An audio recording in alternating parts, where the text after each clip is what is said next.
Friends, आइए आज हम बात करते हैं हिंदू लॉ से रिलेटेड इम्पोर्टेंट टॉपिक की। देखिए, आज हम बात करेंगे इसकी डेफिनेशंस की। क्या क्या इसमें डेफिनेशंस दी हुई हैं। सेक्शन 3 में आपकी डेफिनेशंस दी गई हैं।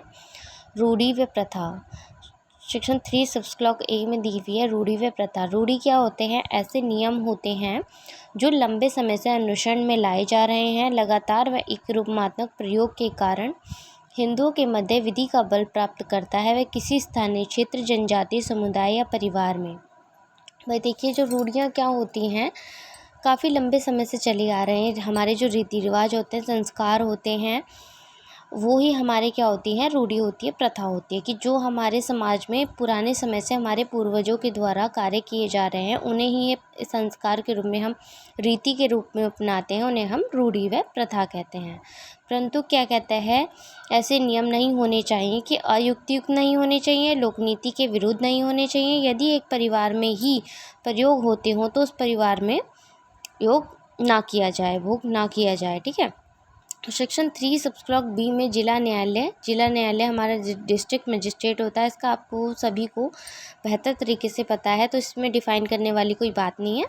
सेक्शन 3 सबक्लॉज सी में सगा व सौतेला। सगा कौन होता है और सौतेला कौन होता है, इसके बारे में क्या है? पूर्वज। भाई हस्बैंड वाइफ होते हैं ए और बी, तो उनका जो बेटा हो या बेटी हो, तो वो क्या होते हैं? सगे भाई बहन कहलाते हैं। ठीक है।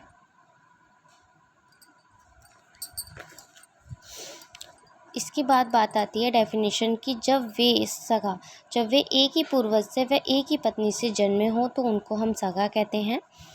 और अगर वो एक ही पूर्वज व अन्य पत्नी या पति से जन्म हो तो उन्हें क्या कहेंगे? सगा नहीं कहा जाएगा, सौतेला कहा जाएगा। सेक्शन 3 में परिभाषा का सूत्र क्या है? रे नसा विरन प्रतिषिद्ध। रे मतलब रूढ़ी, बी नसा मतलब न्यायालय, सगा सौतेला सहोदर, विष मतलब विहित या सपिंडा, प्रतिषिद्ध है मतलब प्रतिषिद्ध नातेदारी। ठीक है। सेक्शन 3D में क्या सहोदर की डेफिनेशन की गई है? जो एक ही पूर्वज से किंतु भिन्न पतियों से जन्मे हों।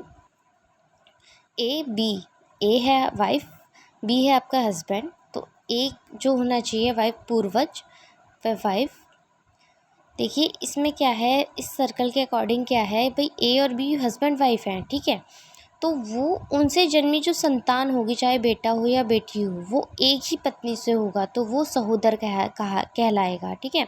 लेकिन जो सौतेला, इसकी तुलना में अपोजिट चीज़ क्या होगी कि जो बच्चा जिस बच्चे के पिता अलग हों या माता अलग हों तो वो सहोदर नहीं कहलाएगा, वो सौतेला कहलाएगा।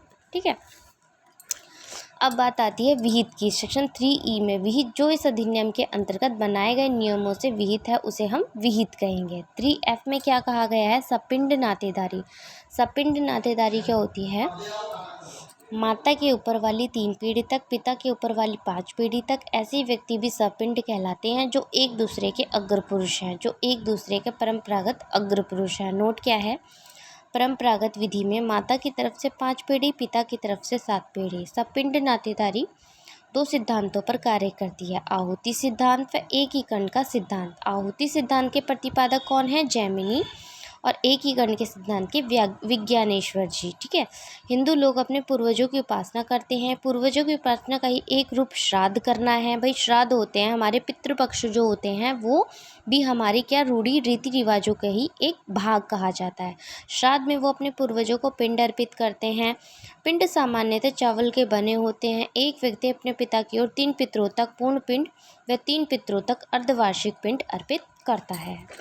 ठीक है। एक व्यक्ति माता की ओर से 2 पितरों तक पूर्व पिंड व 1-2 पितरों तक अर्धपिंड अर्पित करता है। पिंड अर्पित करने वाले से पिंडों की गणना होगी। ठीक है। चलिए थैंक्स। अब आज हमने बात करी सहोदर, सौतेला, ये डेफिनेशंस की, सपिंड की। ठीक है। अब हम नेक्स्ट वीडियो में बात करेंगे जो हमारी लास्ट की डेफिनेशन बची है, प्रतिषिद्ध नातेदारी, प्रोहाइबिट रिलेशनशिप। देखिए मैंने ये चार्ट आपको इसलिए नहीं बताया क्योंकि आप इसमें कंफ्यूज हो जाते। चलो नॉर्मली बता देती हूँ।